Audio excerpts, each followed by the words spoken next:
એ પહેલાં આપણે જોઈ લઈએ। तरुण विजय लखे छे, प्रमुख स्वामी जी के नेतृत्व में सन्यासी योद्धाओं की स्वामीनारायण संस्था ने नया हिंदू इतिहास रचा। मूल बात यह है कि देश में एक ऐसा आंदोलन तीव्र गति से बढ़ रहा है जो भारत ही नहीं विश्व की श्रेष्ठ हिंदू युवा प्रतिभाओं को अपनी ओर आकृष्ट करने में समर्थ हुआ है। इन भक्तों की निष्ठा और समर्पण, उनको प्राणवंत करने वाले प्रमुख स्वामी महाराज के बारे में केवल यही कहा जा सकता है कि वे भारत के भाग्योदय के विश्वास बने हैं। ऐसा कौन सा क्षेत्र है जहां ये युवा सन्यासी भारत भाग्योदय नहीं कर रहे हैं? विश्व के प्रायः उन सभी देशों में जहां हिंदू है, हिंदू संप्रदाय है, हरिभक्त तपोनिष्ठा के साथ एक नूतन वैश्विक हिंदू समाज और महिमावान, समर्थ, सशक्त, सुसंस्कृत भारत का निर्माण करने में जुटे। सच में ये सन्यासी योद्धा ही भारत भाग्य विधाता है। अपना संतों ने અને આપણા કાર્યકર્તાઓને જોઈને સમગ્ર ભારતનું ગૌરવ જો કોઈ હોય તો એ બીએપીએસના યુવાનો અને સંતો છે એ આ લોકોના મનમાં સ્પષ્ટ થતું જાય છે। એવી રીતે અશોક સિંઘલજી વીએચપીના અધ્યક્ષ છે, એમણે લખ્યું છે, ઘણું લાંબુ છે પણ હું તો બે લીટી વાંચું છું। इसी आदर्श के कारण ये लोग भारत एवं भारत के बाहर भी हिंदू समाज को बहुत बड़ा संस्कार दे रहे हैं। संस्कार गढ़ने में सादगी का, उच्च आदर्शों का एक अभूतपूर्व कार्य स्वामीनारायण संप्रदाय ने किया है। હવે મોહન ભાગવત જે આરએસએસના સર કાર્યવાહ છે એ લખે છે, सारी दुनिया में उत्तम व्यवस्थित धर्म कार्य और सत्यम शिवम और सुंदरम की भावना से ओतप्रोत होकर छोटे से छोटा और बड़े से बड़ा अनुष्ठान सहजता और श्रेष्ठता से करना बीएपीएस संस्था की विशेषता है। एने बात लिखी है कि स्वामीनारायण संप्रदाय आदर्श हिंदू समाज और सभ्यता के नवोदय का कार्य कर रहा है। यह कार्य संपूर्ण विश्व में यशस्वी हो तथा इस कार्य से सारी दुनिया का कल्याण करने वाला विश्व गुरु भारत पुनः उदित हो। तमने आ त्रण अभिप्रायों एटला माटे तमारी समक्ष रजू कर्या। त्रणेमां एक सरखो सूर ए आवे छे के भारतना नवोत्थाननुं कार्य, समग्र हिंदू जागृतिनुं कार्य, सुसंस्कृत भारतनुं कार्य नव योद्धाओं द्वारा, सन्यासी योद्धाओं द्वारा अने समर्थ, सशक्त, महिमावंत अने आगळ एक फोरसाइट, आर्ष दृष्टि राखनारा युवा समुदाय ने, युवा प्रतिभाओं ने जो कोई वैश्विक कक्षाए प्लेटफॉर्म आप्युं होय तो ये बीएपीएस संस्था है एवं आ लोकोना मननी अंदर दृढ़ थतुं जाय छे। आ मारे एटला माटे तमने कहेवानुं के अत्यार सुधी आरएसएस के वीएचपी आ बे संस्थाओं एवी हती, एवी छे ज के जे लोकोए हिंदू हित रक्षक तरीकेनी भूमिका समग्र विश्व में निभावी छे। जे लोको हिंदू हित रक्षकनी भूमिका पोताने माटे एक जवाबदारी वाली बात लईने फरता होय ए जल्दी थी बीजा लोकोने एवी रीते कन्सिडर न करे के आ लोको अमारा करता आज क्षेत्र में आगळ छे। पण जो ए लोकोना मननी अंदर पण आ वात फिट थई होय तो आपणी जवाबदारी हवे हिंदू हित रक्षक तरीके नहीं पण समग्र भारतना नवोदयना पायाना कार्यकर्ता तरीके खूब ज वधी जाय छे। कारण के आ एक शताब्दी महोत्सवे संस्थाने विश्व फलक पर मूकी दीधी छे अने एने माटे प्रमुख स्वामी महाराजनी एकनी ज प्रतिभाए काम कर्युं छे। एमां कोई पण वितंडावाद के कोई पण विखवाद होई शके नहीं, कोई पण विवादने स्थान नहीं। आ एक निर्विवाद सनातन सत्य है। जो प्रमुख स्वामी महाराजनी प्रतिभाने बाजू पर राखीए तो आपणा कोईनी पण इवन 786 सन्यासी योद्धाओनी पण अने तमे जे अहींया 10,000 बैठा छो आ टूल जे शिबिरार्थीओ थईने आनी पण कोई एवी क्षमता नथी। हवे ज्यारे आपणे माटे प्रमुख स्वामी महाराजे प्रगतिना तमाम द्वार खोली नाख्या छे, ज्यारे आपणे एक विश्व હિન્દુ સમુદાયના શ્રેષ્ઠ પ્રતિનિધિ તરીકે એક પ્લેટફોર્મ ઉપર આવી ચૂક્યા છીએ તે વખતે આપણી જવાબદારીઓ નાની સૂની રહેતી નથી. હવે આપણી પાસે વિકાસની કોઈ સીમા રહી નથી. હવે આપણી પાસે બહારના લોકોને જબરજસ્ત આશા અપેક્ષાઓ જાગી ગઈ છે. ત્રીજી વાત, આપણા સમગ્ર હિન્દુ સમાજના માતા પિતાઓને આ બાળદિન વગેરે કાર્યક્રમો જોયા પછી બધાના મનની અંદર પોતાના બાળકને પ્રમુખ સ્વામી મહારાજના ખોળે સોંપવા માટે જાણે તાલાવેલી છે. ગયા શુક્રવારે અમે સેટેલાઇટ ગયેલા તો બાળકોના હોલને બદલે એ સભા કિશોરોના હોલમાં રાખવામાં આવી હતી. ત્યાં આગળ 5-7 માતાઓ પણ બાળકો સાથે આવી હતી. તો છેલ્લે જ્યારે બાળ સંચાલકોને પૂછ્યું, એમણે વાત કરી કે રોજની ઓછામાં ઓછી 15થી 25 જેટલી પૂછપરછ ફક્ત બાળકોના ઘડતર માટે અમારે શું કરવું એને માટે સંસ્કારધામની અંદર આવે છે. અને વાલીઓ એમ પૂછે છે કે મારે ફોર્મ ક્યારે ભરવા આવું, હું બાબાને લઈને ક્યારે આવું, એની કેટલી ફી હોય છે, એનું સાહિત્ય કયું છે, તમારી ટ્રેનિંગના ટાઈમ કયા છે. આ બધું લઈને એ બધા માતાઓ બધી ત્યાં આગળ આવી હતી. અને અમારી રૂટીનની સંખ્યા દર શુક્રવારે 60 બાળકોની થાય છે. એ દિવસે પહેલો શુક્રવાર, જે શતાબ્દી પછીનો પહેલો શુક્રવાર હતો એ સભાનો, એ દિવસે 135 બાળકો તે વખતે હાજર હતા.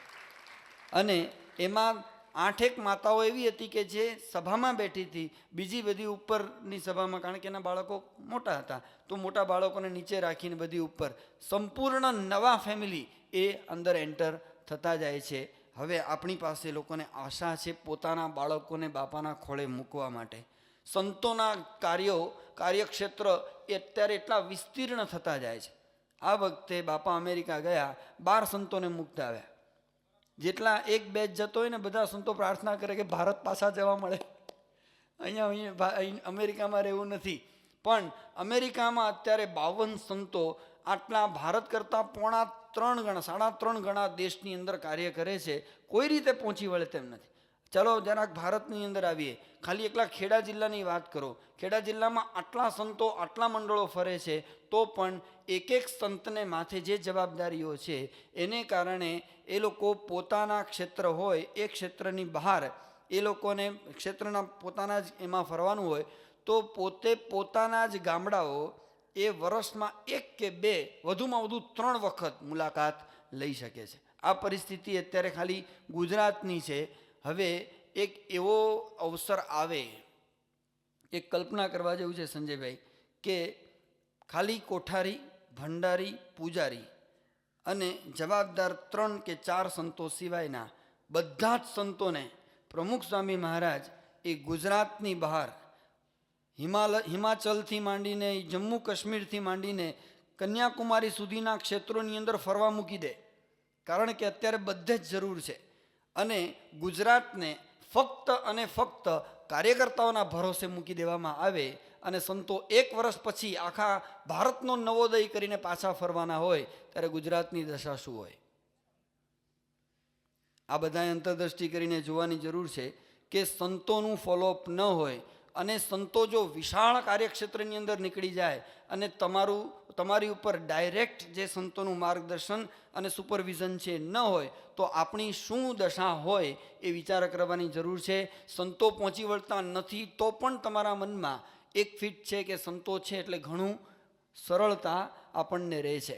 હું તમને 3 એવી સ્વયંસેવી સંસ્થાઓની વાત કરીશ કે જ્યાં સંતો નથી, વગર સંતો એ લોકો કામ કરે છે. ભલે જે પ્રકારનું કામ કરતા હોય એની સાથે આપણને નિસ્બત નથી, પણ એ લોકો કાર્ય તો કરે જ છે. પોતાના સ્તર પર કામ કરતા હોય, કદાચ વિશ્વ કક્ષાએ ન પણ કરતા હોય, કદાચ ગુણવત્તાની દ્રષ્ટિએ સામાન્ય હોય, એવું પણ ધારો કે આપણે ધારો તો સ્વાધ્યાયની પ્રવૃત્તિ વગર સંતે ચાલે છે અને ડાયરેક્ટ કોઈનું પણ સીધું અપર લેવલથી માર્ગદર્શન નથી. ધારો કે એવી બીજી એક સંસ્થા છે જેમાં કોઈ સંતો તો નથી પણ પુરુષ કાર્યકર્તાઓ પણ સબોર્ડિનેટ છે અને મહિલા કાર્યકર્તાઓ એ આગળ છે, એ બ્રહ્માકુમારી છે. અને બ્રહ્માકુમારીવાળા પુરુષ કાર્યકર્તાઓને સબોર્ડિનેટ રાખીને વિશ્વ કક્ષાએ 740 સેન્ટરો એવા છે કે જે તાલીમ કેન્દ્રોમાં એ લોકો પરિવર્તિત કરીને આગળ કાર્ય ચલાવી રહ્યા છે. એવી રીતે એક ત્રીજી સંસ્થા એ આધ્યાત્મિક સંસ્થા નથી, પણ ત્યાં આગળ સ્વયંસેવક તરીકેનું કામ ચાલે છે, અને એ છે RSS, રાષ્ટ્રીય સ્વયંસેવક સંઘ. અને એ લોકો પોતાના તમામ કાર્યકર્તાઓને દર અઠવાડિયે આપણી જેમ જ એક આપણે મંડળ કહીએ છીએ, ત્યાં શાખા કહે છે, અને લોકો લઈ મંડ્યા છે. અને એ લોકોના પણ મનની અંદર ફિક્સ છે કે આપણે ભારતના ઉત્થાનનું કાર્ય કરવું હોય તો સેવા દ્વારા, સમર્પણ, નિષ્ઠા કે ભારતની અસ્મિતા દ્વારા કરી શકીશું. એવી રીતે પરદેશની બે સંસ્થાઓ છે, એક MSF છે, મેડિસિન સાન્સ ફ્રન્ટિયર્સ. આ લોકો છે સુદાન સુધી પોતાના કાર્યકર્તાઓને પોતાના સમર્પણ નિષ્ઠાના જોરે મોકલે છે. ફક્ત ડૉક્ટરો જ ત્યાં આગળ 7,500 તો ડૉક્ટરો છે જે સ્વયંસેવી ડૉક્ટર તરીકે દુનિયાભરમાં એની સંસ્થા જ્યાં મોકલે ત્યાં કામ કરવા માટે જાય છે, આ MSF. અને બીજી એવી એક સંસ્થા છે રેડ ક્રોસ. રેડ ક્રોસમાં અડધો સ્ટાફ પેઇડ છે અને અડધો સ્ટાફ વોલેન્ટિયર છે, પણ એ લોકોનું કાર્ય વૈશ્વિક સ્તરે સ્વયંસેવી સંસ્થા તરીકે પ્રસિદ્ધ છે, વખણાય છે.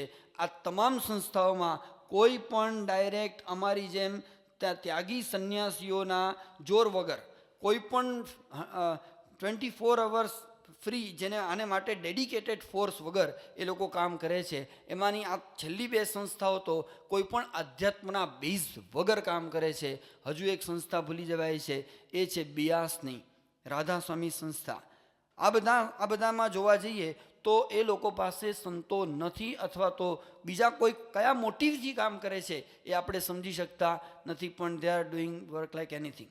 તો આ બધું જે કામ થાય છે એની અંદર મારે તમને એક વાત એ કહેવાની કે કેટલીક જૈન સંસ્થાઓ છે કે જે જૈન ગ્રુપ્સ છે, એ લોકોનું હમણાં એક અધિવેશન હતું. અધિવેશન કરતાં એમ કહેવાય કે પૂર્વ એ લોકોની પણ એક સંસ્થાની શતાબ્દી આવી રહી છે.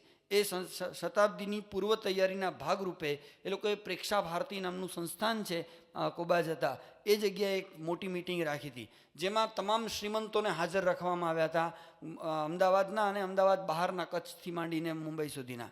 અને જેમાં હાઈકોર્ટના જસ્ટિસ પુંજ સાહેબ છે ત્યાંથી માંડી અને જે તે વિભાગના સાધુ સાધ્વીજીઓ, અને એ ઉપરાંત કેટલાક એ લોકોના શ્રેષ્ઠીઓ, દીપચંદ ગારડી દાખલા તરીકે, આ બધા સ્ટેજ ઉપર હતા. કુમારપાળ દેસાઈ હાજર હતા. અને આખું જ્યારે એ લોકો પોતાનું જે આખું સંમેલન શરૂ કર્યું, શરૂઆતમાં પેલા મહારાજ સાહેબ થોડુંક બોલ્યા, બીજા બધા જે એ લોકોના કુમારપાળ દેસાઈ વગેરે જે આયોજન આપનારા હતા એ બધા બોલ્યા. પછી હાઈકોર્ટ જસ્ટિસ કાંતિભાઈ પુંજ એ આવીને ઊભા રહ્યા. એ પુંજ સાહેબે શરૂઆત કરી. તો નવાઈની વાત એ છે, 4,000 જૈનો ભેગા થયા છે, અને 4,000ના મનની અંદર હવે પછીની આપણી શતાબ્દી કેવી હોવી જોઈએ, શતાબ્દીનો ઉત્સવ, એ કન્સેપ્ટ છે. તે વખતે કાંતિભાઈ પુંજે એ જ વાત કરી કે અહીંયા આગળ બેઠેલા તમામને મારે એટલું જ કહેવાનું કે હું BAPSના આ ઉત્સવમાં 4 દિવસ ગયો છું. શતાબ્દી કોને કહેવાય અને કેવી રીતે ઉજવાય એ જાણવું હોય તો BAPSમાં જાઓ, સંતો પાસે ટ્યુશન લો, માર્ગદર્શન લો. પ્રમુખ સ્વામી મહારાજ જે કાર્ય કરી રહ્યા છે, અને એમણે પણ મંદિરો, આપણે પણ મંદિરો બાંધીએ છીએ, એ પણ મંદિરો બાંધે છે, પણ એમના મંદિરોની શાન એ જેની નોંધ Guinness book of world record સુધી ગઈ, તો આપણી સંસ્થાના 100 વર્ષ પછીના જે કાર્યો થયા છે એ કાર્યોને કેવી રીતે પ્રેઝન્ટ કરવા એનું માર્ગદર્શન લેવું હોય તો પ્રમુખ સ્વામી મહારાજ પાસે જાઓ. દીપચંદ ગારડી પ્રમુખ સ્વામી મહારાજ પાસે જ્યારે આ રિપોર્ટ જે અક્ષરોસલ સ્વામી, બધા 2-4 સંતો હતા, એ બધા આપ્યો કે જૈન સંસ્થાનું હમણાં અઠવાડિયા પહેલાંની જ વાત છે, અને એ બધું ત્યાં બાપા પાસે અમદાવાદ હતા તે વખતે વાત કરી, તો સ્વામી એકદમ વાતમાંથી બોલ્યા, સ્વામી કે આપણને મુંબઈમાં દીપચંદ ગારડી નહોતા મળ્યા, એમણે વાત કરી હતી કે અમારી પાસે સ્વામીજી પુષ્કળ પૈસો છે, પણ અમારી પાસે 1 કલાક ટાઈમ આપે એવો એક કાર્યકર નથી જે આપની પાસે છે. એના આધારે સમજી શકાય કે કાર્યકરની શું મહત્તા છે, કાર્યકરનું શું ફોર્સ છે એની પાછળ, એનું મહત્ત્વ શું છે એ ત્યારે આપણને સમજાય છે. એક બહુ જ મોટા સંન્યાસીને મળવા માટે બ્રહ્મવિહારી સ્વામી અને હું ગયેલા, અને જ્યારે અમે ત્યાં આગળ બેઠા એમની પાસે, તો કંઈ મળતું નહોતું એમને, કોઈ કંઈ કાગળ કે પેન કે કંઈ ચશ્માનું કવર કે પોતાની ડાયરી. એટલે અમને એમ થાય કે ક્યાં હશે આ, તો અમે મદદ કરીએ ક્યાંક. તો એ બિચારા આખી રૂમમાં શોધાશોધ કરતા, જાતે ઉઠીને શોધાશોધ કરતા હતા. એટલે પછી મેં કીધું આપના સેવકને ખબર હશે, તો કે વો ખાને કો બેઠ ગયા હોગા. એટલે પછી અમે અંદર ગયા રસોડામાં, તો આપણા રસોડામાં જ હતો, આપણા જ મંદિરમાં આવેલા એ અન્ય મંદિરમાં. અને પછી અમે ગયા તો મેં કીધું કે ભાઈ રામકિશન, તો કે હા. मैं कहा वो आपके गुरुजी कुछ वो डायरी वगैरह खोज करते हैं. એ કે બોલના અભી મેં ભોજન લેકે આતા હું. પછી અમે બધું શોધખોળ કરીને ચશ્મા બસમાં શોધી આપ્યા અને બધું આપ્યું એમને. પણ મૂળ વાત એ છે કે દિગ્ગજ કહેવાય. જો હું નામ આપું ને તો તમને આમ નવાઈ લાગે. સંન્યાસીઓની અંદર દિગ્ગજોમાં જેનું નામ આવે એવા પુરુષને એક સેવક એવો મળતો નથી જે 24 કલાક માથે ઊભો રહે કે હું સેવા કરવા તત્પર છું. અને અહીંયા આગળ સંતોની સેવામાં 10-10 હોય કે સ્વામી હું ઉપાડી લઉં, હું આ કરી લઉં, હું આ કરું. તો આપણી પાસે ફોર્સ છે. જુઓ, આપણી પાસે ફોર્સ નથી એવું નહીં. આ જે મેં તમને વાત કરી એ કંઈ આ બધા કામ કરે છે એટલે હું તમને ડિમોટિવેટ કરવા માગતો નથી. કારણ કે આપણે જે કામ કરીએ છીએ બીજા કરતાં 100% સારું છે, 100% સારું છે. બીજાની અપેક્ષાએ આપણે 100% શ્રેષ્ઠ છીએ. પણ પ્રમુખ સ્વામી મહારાજને, યોગી બાપા અને શાસ્ત્રી મહારાજની અપેક્ષાએ આપણે કદાચ 50% પ્રાપ્ત કરી શકીએ. હજુ 50% આપણી પાસે જબરજસ્ત શક્યતાઓ પડી છે. એ શક્યતાઓને ભોયમાંથી ઉગાડીને બહાર કાઢવાની છે. અને એને માટે 2 પ્રકારના, કાં તો રચનાત્મક કામ કરો અને કાં તો વિખંડનાત્મક કામ કરો. તમે જુઓ કેવું કેવું કામ છે કે લશ્કરે તોયબા કે અલ કાયદા અથવા તો સિમી, આ બધા વોલેન્ટિયર ફોર્સ જ છે. એ લોકો ફિદાઈનનો અર્થ જ એ થાય કે કુરબાન કરી નાખનારા પોતાની જાતને. એ બધા વિખંડનાત્મક તત્વો એ પણ જો સ્વયંસેવકના ફોર્સ ઉપર નેગેટિવ કામ વિશ્વ કક્ષાએ લોકોને રડાવવાનું કરતા હોય તો રચનાત્મક કક્ષાએ આપણે દુનિયાને સુખ વહેંચવાનું કામ એ આપણી જવાબદારીમાં આવે છે. અને પ્રમુખ સ્વામી મહારાજે એને માટે તમને બધાને એના એક હથિયાર બનાવ્યા છે. તમને એમણે પોતાનું સાધન બનાવ્યા છે. અને જ્યારે તમે પ્રમુખ સ્વામી મહારાજના હાથનું સાધન હો ત્યારે એ સાધન એ વધારે શાર્પ હોય, એ સાધન વધારે અસરકારક હોય, એ સાધન વધારે ફળશ્રુતિ આપનારું હોય, એ સૌથી વધારે જરૂર છે. અને એટલા માટે હવે તમારી પાસેનું હવે પછીનું વિઝન કયું હોય? ગઈકાલે મને રીતેશ ગઢિયાએ બહુ સુંદર વાત કરી. આ પ્રવચન માટે હું કેટલીક આમ વિચાર કરતો હતો, તે આવીને બેઠો એટલે મેં કીધું કે હું આ વિષય ઉપર વિચાર કરું છું. કારણ કે તું માર્કેટિંગનો MBA IIMમાંથી થયેલો, તો મને થોડીક આ અંગે કંઈક સ્પષ્ટતા કર. મને કહે કે એક વાત કરું સ્વામી, અમારે ત્યાં એક અમારા પ્રોફેસર દ્રષ્ટાંત આપતા કે હાઈવે ઉપર તમે જતા હો, તમે કાર ડ્રાઈવ કરતા હો, તો તમે તમારી આગલી ગાડી ઉપર નજર ન રાખો, પણ તમારી આગલી ગાડીની આગલી ગાડી ઉપર નજર રાખો.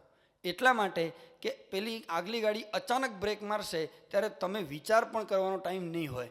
પણ આગલી ગાડી ઉપર તમે જો નજર નાખી શકતા હો અને તમને ખ્યાલ રહેતો હોય કે જો પેલી અટકી તો આ અટકવાની જ છે, તો પેલી અટકે કે તરત તમે અહીંયા બ્રેક મારશો.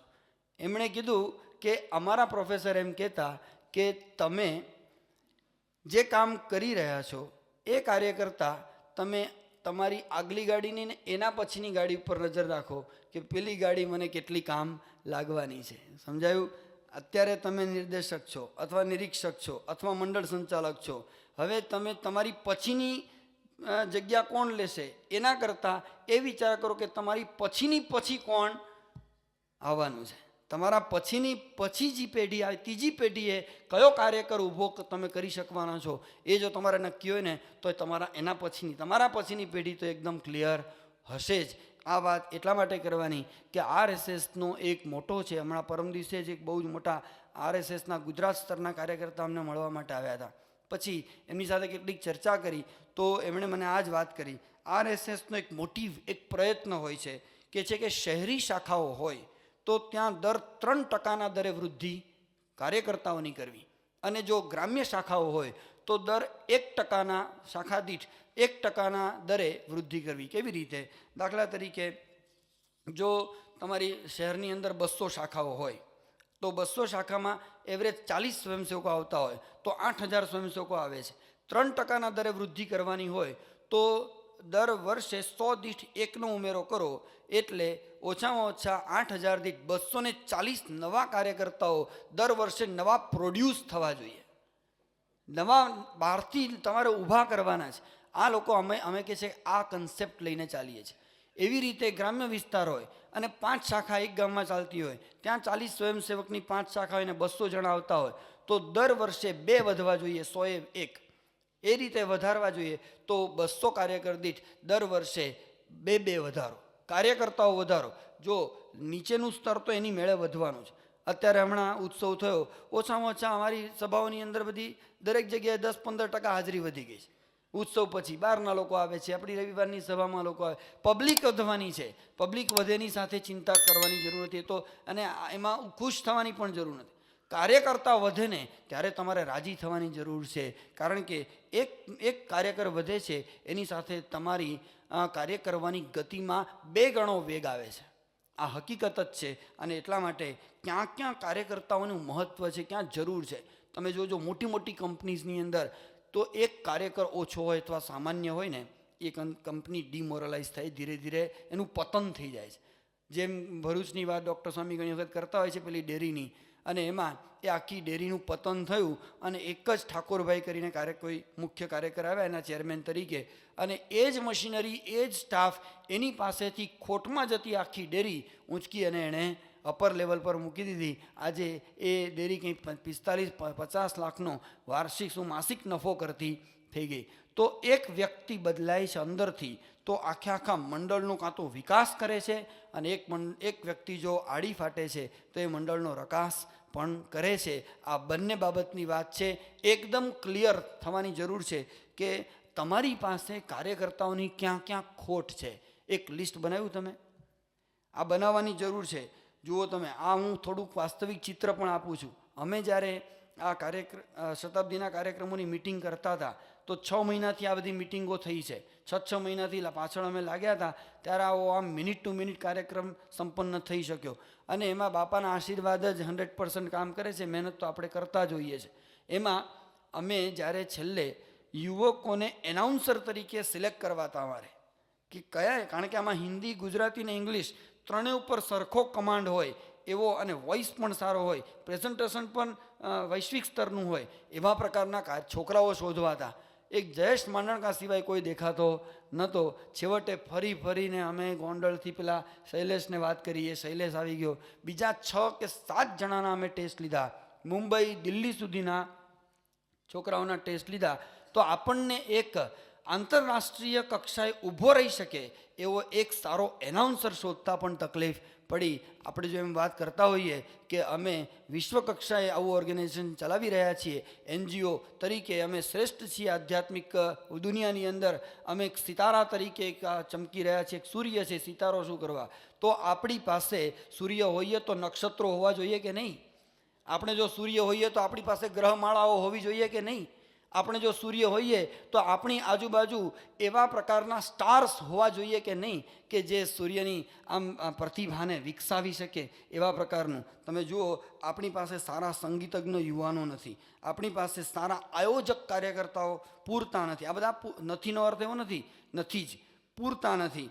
જે કક્ષાએ આપણું વૈશ્વિક સ્તર છે, સારી ફિલોસોફી જાણનારા, એને વ્યક્ત કરનારા, અને એને ભણી અને પછી દુનિયાના સ્તર ઉપર મૂકવી હોય તો આપણે કોને મોકલવા એ પ્રશ્ન થાય એવું છે. આજ સુધી જીનીવામાં કોન્ફરન્સ થઈ હોય, રશિયામાં કોન્ફરન્સ થઈ હોય, કે યુરોપના કે અમેરિકાના દેશોમાં કોન્ફરન્સ થઈ હોય, અને એમાં આપણને આમંત્રણ હોય અને સંતોને જ મોકલવા પડે એવી સ્થિતિ હોય, પણ સંતો આપણી સ્ત્રી પુરુષ મર્યાદા વગેરેને કારણે જઈ શકે તેમ ન હોય. એવા સંજોગોમાં આપણે આપણા એકમાત્ર જનકભાઈ દવેને ફિલોસોફર તરીકે અહીંયાથી પ્રેઝન્ટ કરીને મોકલવા પડે છે. એનું માત્ર એક જ કારણ, આપણી પાસે હવે પછી આપણે કયા કક્ષાએ આપણા લોકોને પહોંચાડવા છે અથવા સંસ્થાના પ્રેઝન્ટેશન્સ ક્યાં સુધી લઈ જવા છે એની કોઈ ફોરસાઇટ નથી. એટલે આ બાબતે પણ એક વાત સમજવાની જરૂર છે કે સંસ્થાના પ્રતિનિધિ તરીકે સભા જીતીને આવે એવા આપણી પાસે ક્યાં કાર્યકર્તાઓ છે, એની અંતરદૃષ્ટિ અહીંયા બેઠેલા તમામ ક્ષેત્રવાળાએ કરવાની જરૂર છે. સંસ્થાને દર વર્ષે જોઈતા પ્રોફેશનલ્સ અને કાર્યકર્તાઓ એની સંખ્યા તમારા મંડળ વાઇઝ તમારી પાસે છે. ધારો કે એમ નક્કી કરો કે સંસ્થાને અને તમારા મંડળને જોઈતા હોય તો તમારા મંદિરને જોઈતા હોય તો એમ મંદિરને જોઈતા હોય તો દર વર્ષે 2 નવા ચાર્ટર્ડ એકાઉન્ટન્ટ્સની જરૂર છે. સંસ્થા સ્તરે 15 નવા ચાર્ટર્ડ એકાઉન્ટન્ટ્સની જરૂર છે. તમે સમજો કે 200 ડૉક્ટરોની જરૂર છે દર વર્ષે. તમે વિચાર કરો, દર વર્ષે 100 સિવિલ એન્જિનિયરોની જરૂર છે, દર વર્ષે 25 વકીલોની જરૂર છે, દર વર્ષે 70 આર્કિટેક્ટ્સ અને ઇન્ટિરિયર ડેકોરેટર્સની જરૂર છે, દર વર્ષે હોટલ ઉતારા કે રસોડાના નિષ્ણાતો હોય એવા 150 માણસની જરૂર છે, દર વર્ષે 50 નવા પીઆરમાં તૈયાર થાય એવા કાર્યકર્તાઓની જરૂર છે, અને મંડળ વાઇઝ ગણો તો દર વર્ષે ઓછામાં ઓછા 10 જણા પીઆર વર્ક કરી શકે. સંપર્ક વર્ક નહીં, સંપર્ક કાર્યકર હોવું અને પીઆર હોવું એ જુદી વસ્તુ છે. એટલે એવા 10ની મંડળ વાઇઝ જરૂર છે. આવો એક સિનારીઓ તમારા મનમાં સ્પષ્ટ છે? અને જો હોય તો કેવું હોય? તો ચીનની થોડી વાત કરી દઉં. બીજિંગમાં આ વર્ષે ઓલિમ્પિક છે. બીજિંગ ઓલિમ્પિક તરીકે જેનું પ્રખ્યાતિ થઈ છે. 2008માં એ લોકોએ મેક્સિમમ ગોલ્ડ મેડલ લેવાની તૈયારી સાથે આખા દુનિયામાં ગોલ્ડ મેડલનું ટેબલ આવે ત્યારે ચીન શુડ બી ફર્સ્ટ એ હેતુથી એ લોકોએ પોતાના બાળકોને તૈયાર કરવાની જે નેમ લીધી હતી, ટેક લીધી હતી, એને માટેની જે તાલીમ શરૂ કરી હતી. ક્યારે કરી હતી? 1996માં. 2000ની સાલમાં એ લોકોએ ટ્રેનિંગ કેમ્પની અંદર સિલેક્ટ કરીને મૂકી દીધા હતા. અને હવે આ 2000થી 8 વર્ષની સઘન તાલીમ પછી એ લોકો હવે પોતાના બાળકોને, એ હવે તો જે યુવાન થઈ ગયા છે, એ લોકોને ઓલિમ્પિકના ગોલ્ડ મેડલમાં મૂકવાના છે. મેં વિચાર કરો, આખા વિશ્વની અંદર ગયા વર્ષનું 2000નું ઓલિમ્પિક થયું, એ ઓલિમ્પિકની અંદર ચીન એ 2nd નંબર ઉપર ગોલ્ડ મેડલ વિજેતા હતું. એનું કારણ 1994માં એ લોકોએ પોતાના તાલીમાર્થીઓને તૈયાર કરવા માંડેલા ત્યારે અમેરિકાના 65 ગોલ્ડ મેડલ આવ્યા, અને અમેરિકાના ટોટલ 65 મેડલ આવ્યા, અને એની અંદર અમેરિકાના 36 ગોલ્ડ મેડલ હતા, અને ચીન એ અમેરિકાના ગોલ્ડ મેડલોથી ખાલી 3 જ મેડલ ઓછું હતું. 2nd નંબર ચીનનો હતો. આ વાત એટલા માટે કરી કે એ લોકોના મનમાં નક્કી છે કે આપણે આપણા ઓલિમ્પિકમાં આપણા વિદ્યાર્થીઓને નાખવા હોય તો આ વર્ષે આપણા મેડલ જીતવા હોય તો એની તૈયારી આ વર્ષે કરવાની છે. એનો અર્થ એવો થાય કે તમારે તમારા મંડળને 25 વર્ષ પછી, 25 જવા દો, 6 વર્ષ પછી તમારે 2010માં અથવા તો 2015માં તમારું મંડળ એને કયા એક્સપાન્શન ઉપર તમે જુઓ છો એ તમારા મનની અંદર ક્લિયર હશે તો તમે અત્યારથી તમારા છોકરાઓમાંથી, તમારી પાસે જે બાળકો કિશોરો છે એની અંદરથી તમે પિકઅપ કરવા માંડશો, એને ટ્રેનિંગ આપવાની જવાબદારી તમે માથે લેશો, અને એને કારણે તમારી પાસે એક નવી, તમારી પછીની પેઢી જે ખરા અર્થમાં યોદ્ધાઓ હોય એવી તૈયાર થશે. તમે જુઓ, તમિલ ટાઈગર્સની થોડી વાત કરી દઈએ. આમ તો એ વિખંડનાત્મક ઓર્ગેનાઇઝેશન છે, એ આખું આતંકવાદી મિલિટન્ટ ગ્રુપ છે, પણ એ લોકોમાં 15થી 16 વર્ષના છોકરાઓને અંદર નાખી દેવામાં, છોકરાઓ નહીં છોકરીઓ પણ, 15થી 16 વર્ષના છોકરા છોકરીઓને એક જ કેમ્પમાં રાખે અને કડક બ્રહ્મચર્યનું પાલન. જો કોઈ આગુ પાછું કર્યું ને તો એને પતાવી દે, શૂટ, બધાની હાજરીમાં શૂટ કરે. એવી રીતે એ લોકોએ કામ શરૂ કર્યું છે. અને તમે એના વેબસાઇટ ઉપર કોઈ વખત મળે તો વાંચજો એનું. મેં આ બધા એમાંથી શોધ્યું છે થોડું. તો જેમ્સ બોન્ડ, પછી ક્લિન્ટ ઈસ્ટવુડ, એલિસ્ટર મેકલિન, આ પછી આ રસેલ ક્રો, આવા બધાની જુદા જુદા લોકોની જે હિંસક ફિલ્મો છે એને સતત બતાવ્યા જ કરે, અને એ લોકોને માનસિક રીતે તૈયાર કરે, શારીરિક રીતે તૈયાર કરે, અને સવારે 4 વાગ્યાથી એ લોકોને ટ્રેનિંગમાં ચડાવે તો બપોરે 1 વાગ્યા સુધી 2 કલાક આરામ, ફરી પાછો ટ્રેનિંગ પર ચડાવે. રાતના એ લોકોને આવી બધી મિલિટન્ટ કથાઓ કહેવામાં આવે શૂરવીરોની, અને એમ તૈયાર કરીને 15-16 વર્ષના છોકરાઓના માનસ બદલે, અને પછી એ લોકો 26 વર્ષે કેવા થાય. આ એક સમજવાની જરૂર છે. જો વિખંડનાત્મક સંગઠનો પણ આટલી હદે પોતાના બાળકો કે પોતાને જે કરાવડાવવું છે એને માટે આટલા જાગૃત હોય, 15-16 વર્ષના છોકરાઓ પાછળ મંડતા હોય, તો આપણે કેટલી બધી પૂર્વ તૈયારીઓ સાથે કામ કરવાનું થશે એ એક વિચારી લેવું જોઈએ. એટલે આપણને અત્યારથી શોધીશું ને તો એના પરિણામ 2015માં 2020માં દેખાશે. ખ્યાલ આવ્યો? હા, હું એટલા માટે કહું છું, જો હજુ તો 32થી 35 વર્ષ થયા છે. 1976માં આપણી સંસ્થામાં વ્યવસ્થિત મધ્યસ્થ કાર્યાલયની સ્થાપના થઈ. 72થી નિરીક્ષક મંડળ સંચાલક વગેરે શરૂ થયેલું. આ 72થી 2007, આ 36-37 વર્ષ થયા. આ 37 વર્ષની અંદર તમારે આ 37 વર્ષની સંયુક્ત બાપાથી માંડીને તમામ વડીલ સંતોની જબરજસ્ત મહેનત પછી આપણે માત્ર 10,000 કાર્યકર્તાઓ 36 વર્ષની મહેનત પછી ઊભા કરી શક્યા. બરાબર. હવે 20,000 બીજા કરવા હોય, બીજા 10,000 ઉમેરવા હોય તો બીજા 36 વર્ષ રાહ જોવાની. હવે તમને લાગે છે કે બીજા 36 વર્ષ તમે રાહ જુઓ તો તમે હવે પછી પહોંચી વળશો? હવે પહોંચી વળાય એવું જ નથી. હવે જે કામ 36 વર્ષમાં થયું છે એ કામ તમે 5 વર્ષમાં બીજા 10,000 કાર્યકર્તાઓનું ઊભું કરી શકો તો જ કામ થયું કહેવાય. એને માટે આપણે કોઈ ટેબલ આપવાની જરૂર નથી કે તમે આટલા વર્ષે આટલા કરો, આટલા વર્ષે આટલા કરો તો આટલા વર્ષે આટલા થાય. એ જો ટેબલ તમારી પાસે હોય તો ઉત્તમ બાબત છે, પણ એવી રીતે તમે કાર્યકર્તાઓ તૈયાર કરી શકો નહીં કે તમે ચાલો આજે એકને પકડ્યો અને પછી તમે એની પાછળ પડી જાઓ. એમ કાર્યકર્તા તૈયાર ન થાય. તમારી પાસે પણ થોડાક વિઝનની જરૂર છે. એ વિઝન કયું છે? આપણે જેને કહે ને કે કેટલી બધી સંસ્થાઓ એવી છે કે બાપાને આપી દેવા તૈયાર છે, આખી આખી સંસ્થા ઇન્ફ્રાસ્ટ્રક્ચર સાથે. પૂછો અહીંયા આગળ બાજુની એક સ્કૂલ અહીંયા એ પૂજ્ય ધર્મજની પૂજ્ય સાંઈ બાપાને અર્પણ કરવા માટે આખી ઇંગ્લિશ મીડિયમની સ્કૂલ ધર્મજની, અને આમ જેને કહે ને બધી જ રીતે તૈયાર એવી સ્કૂલ, અને આર્થિક રીતે જોવા જાવ તો કરોડોમાં દાન થાય. એ વસ્તુ બાપાને આપવા આવ્યા. સ્વામી કે અમારી પાસે માણસો હશે ત્યારે માગશું, અત્યારે અમારે જરૂર. કેટલી હોસ્પિટલો, કેટલી શાળાઓ, કેટલા આશ્રમો, કેટલા વૃદ્ધાશ્રમો સ્વામી પાસે અર્પણ થવા આવે છે, પણ બાપા ના પાડે છે. મૂળ એટલી જ વાત છે કે અત્યારે તમે બધા અગાઉના કાર્યકર્તા અને સંતોએ જે વાવણી કરી હતી એના ફળ ચાખી રહ્યા છો. હવે આપણી ફરજ એ છે આપણે એવી વાવણી કરતા જઈએ કે આપણી પછીના પણ એના ફળ ચાખતા રહે. એના માટે કાર્યકરની પસંદગી છે ને, હવે તો જેમ અમે સંતોની પસંદગી પર આવી ગયા ને, જેમ કે 21 વર્ષની ઉપરના જ આવે, 1 વર્ષ સુધી ટ્રેનિંગમાં નાપાસ થાય તો રવાના, જે આ બધું આવવા માંડ્યું ને, બરાબર, એ સંતોમાં જેમ આવવા માંડ્યું હવે કાર્યકર્તાઓમાં એવું આવી રહ્યું છે. પૂજ્ય યજ્ઞપ્રિય સ્વામી એની તૈયારીમાં જ છે. બરાબર. હવે કાર્યકર્તા થવું હશે તો પૂર્વ તૈયારી સાથે 1 વર્ષની સઘન તાલીમ પછી નાપાસ થાય તો ઘરે બેહાડી દેવામાં આવશે. તૈયાર છે? ઓ બાપા તો કાઢી મૂકશે. એવું નથી.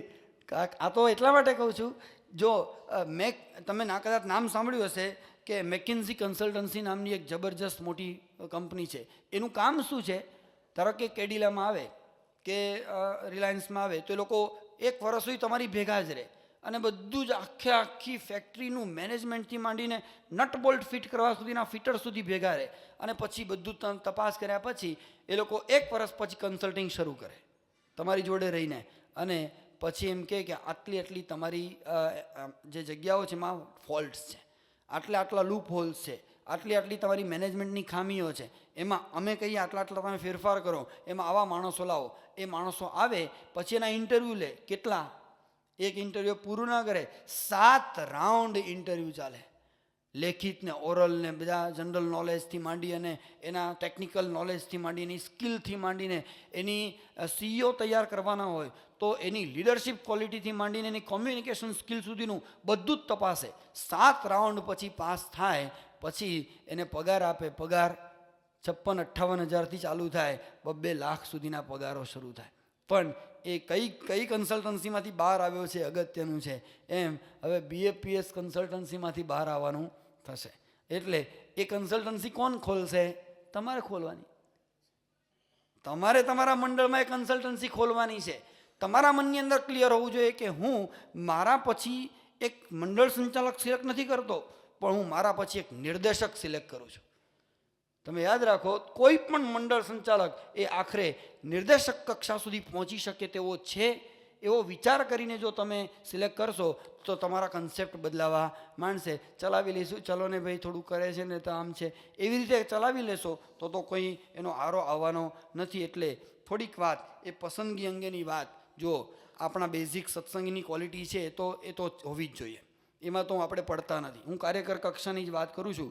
તો પહેલી વાત નિસ્વાર્થી હોવો જોઈએ. પોતાના અંગત લાભ માટે એ કાંઈ પણ કરતો હશે કે સ્વાર્થ સિદ્ધ કરવા, લાભ ખાટવા માટે, તો યાદ રાખજો એ પારકું માનીને કામ કરવાનું. કારણ કે એને પોતાનું મળી ગયું એટલે બાકીનું જે થવું હોય તે થાય.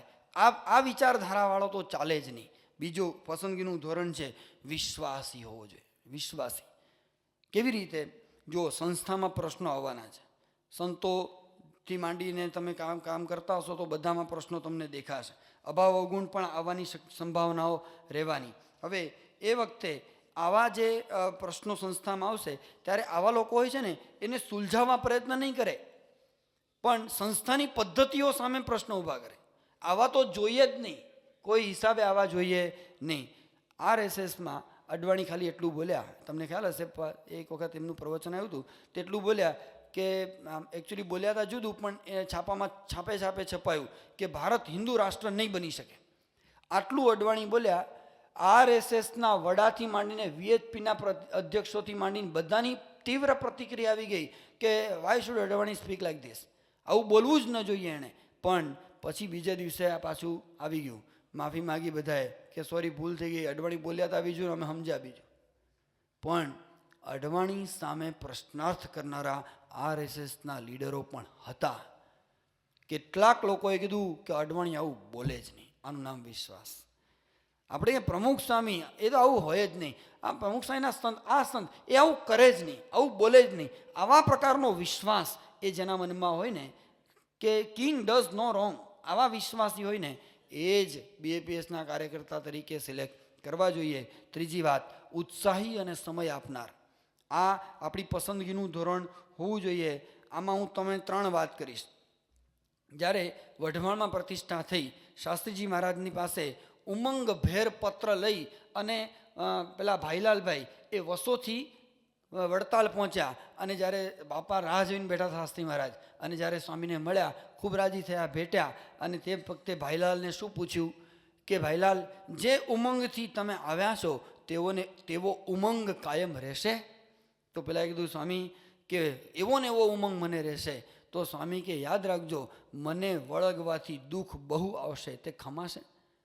આ બધા છે ને તત્કાલીન વિધાનો નથી, સનાતન સત્યો છે. પ્રમુખ સ્વામી મહારાજને વળગવાથી દુઃખ આવવાના છે એમ માનીને જ કાર્યકર થવું, પ્રમુખ સ્વામીને વળગવાથી દુઃખ આવવાના છે એમ માનીને જ સાધુ થવું, અને પ્રમુખ સ્વામી મહારાજને વળગવાથી દુઃખ આવવાના છે એ ખમીને એમને અનુસરવાનું છે અને અક્ષરધામ સુધી પહોંચવાનું છે એવો ધ્યેય હોય તો જ સેવા કરવી. આ હકીકત છે.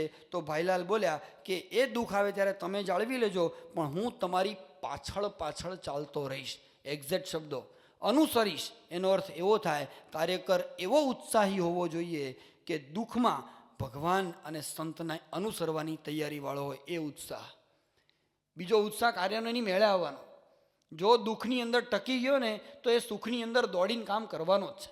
અત્યારે સુખમાં જ છીએ આપણે, લાપસીમાં લીટા જ છે, પણ એ કરવાની જરૂર છે કે એના મનની અંદર કન્સેપ્ટ એવો ક્લિયર હોવો જોઈએ કે દુઃખની અંદર પણ આ ઉત્સાહની એક જ વ્યાખ્યા છે, દુઃખમાં પણ સ્વામીને અનુસરવાની તૈયારી એટલે ઉત્સાહ. અને બીજી વાત છે, મણિલાલ નાનાલાલ ભટ્ટ. કાર્યકર કોને કહેવાય? બેવ વાતે. કેવો કાર્યકર હોય? જો એના મનમાં નક્કી હતી, એને અનેક તકલીફો હતી, શારીરિક, આર્થિક, પણ એની ફોરસાઇટ જુઓ, એનું વિઝન જુઓ. એ જમાનામાં એણે વિચાર કર્યો કે મારે શાસ્ત્રી મહારાજની સુવર્ણ તુલા કરવી. એ મૂળ વિચાર એમનો અને ચંપકભાઈ બેંકરનો. અને પછી નિર્ગુણ સ્વામી ભળ્યા, અને પછી તો સ્વામીએ હા પાડી. પણ આ એક નવો વિચાર ઇમ્પ્લાન્ટ કરવો ને માણસના મનમાં, આ સામાન્ય ઘટના નથી. કાર્યકર એવો હોય કે જેની પાસે ફોરસાઇટ હોય અને જે પોતાના ક્લિયર વિઝનને બીજામાં ઇમ્પ્લાન્ટ કરી શકે. આવો જે હોય ને એ ઉત્સાહી કહેવાય, અને એ ખરા અર્થની અંદર ફોરસાઇટવાળો કહેવાય. અને કેવો ઉત્સાહ! એના મનમાં નક્કી હતું કે હું મરું ને ત્યાં સુધીમાં મારી આખી જ્ઞાતિ સત્સંગી થઈ જવી જોઈએ.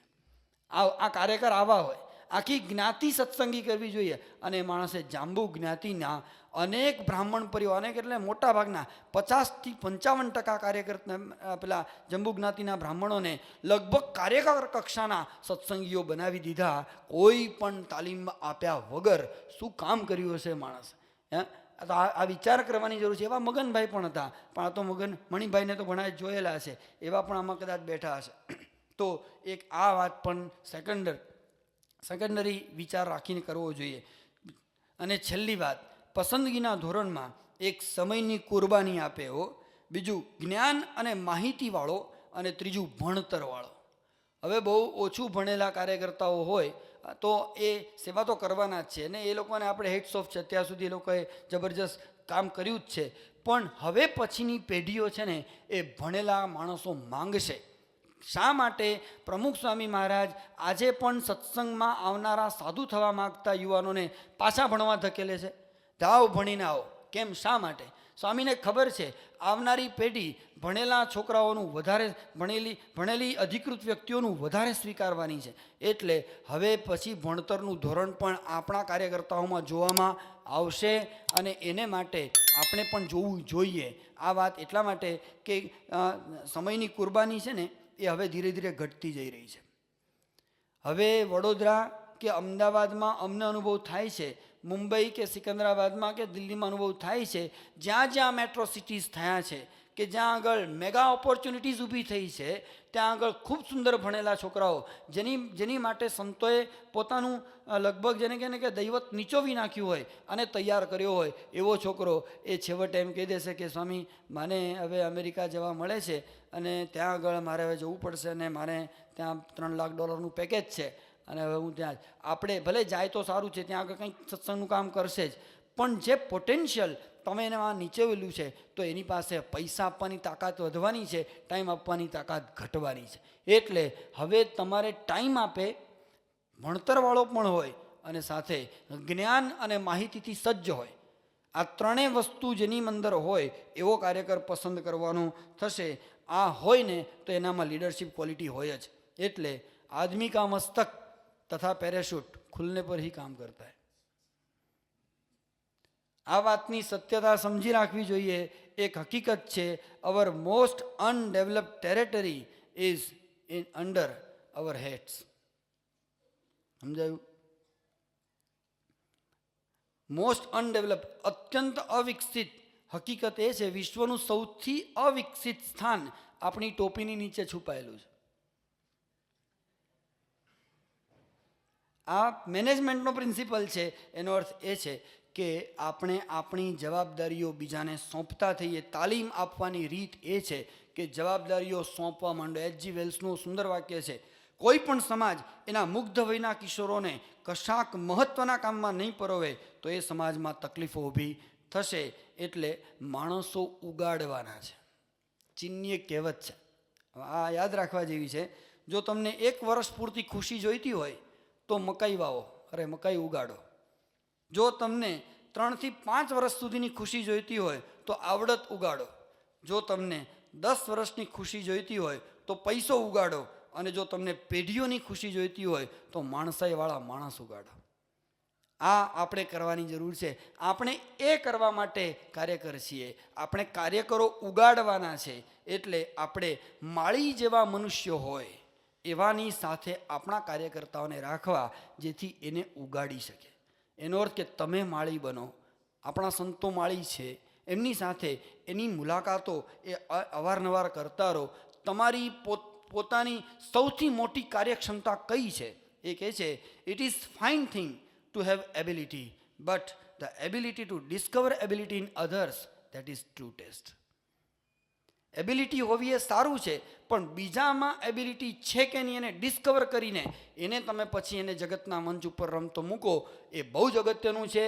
અનુભવીને કામ આપવું એમાં બહુ બડાઈ નથી, પણ બિન અનુભવી પાસે કામ લેવું. શાસ્ત્રી મહારાજ માટે કહેતા ને, પથરા જેવા માણસો પાસે કામ લઈને સ્વામી આ મંદિરો ઊભા કર્યા છે. પ્રમુખ સ્વામી મહારાજનું તમે જુઓ, આપણા કોઠારી સત્સંગી જીવન સ્વામી માત્ર 26 વર્ષની ઉંમરે કોઠારી બનાવ્યા.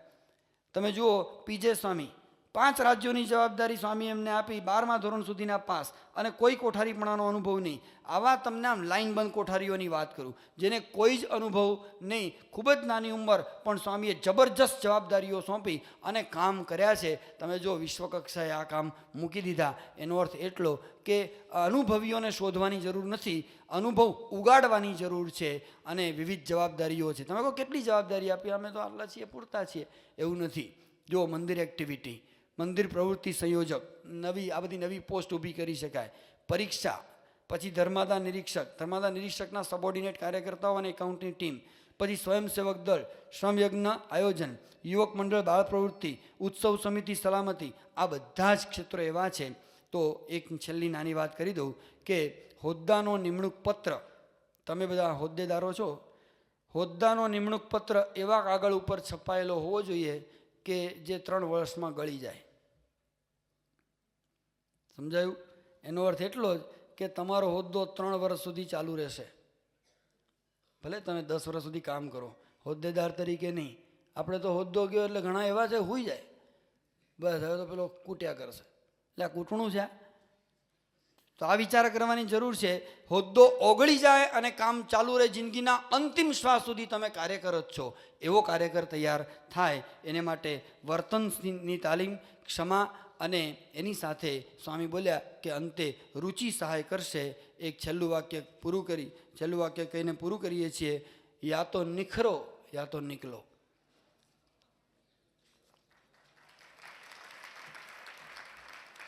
આ બે જ વાત છે, તમારી પાસે કોઈ વિકલ્પ નથી. ત્રીજો એક જ વાત સમજવાની છે કે જો સાયકલની ગતિથી શરૂ થયેલી સંસ્થા એ રોકેટની ગતિએ દોડે છે, બંને સાયકલ અને રોકેટમાં એક જ સામ્ય છે, બંનેમાં રિવર્સ ગિયર નથી.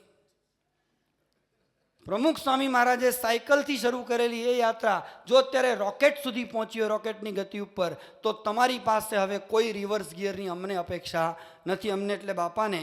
એટલા માટે આપણે એક જ ધ્યેય રાખી અને આગળ વધીએ કે મહારાજ અને સ્વામીને રાજી કરવા નવી સેના આપણા પછીની પેઢીને આપતા જઈએ. એ જ આપણું સૌથી મોટું લક્ષ્ય રહેશે.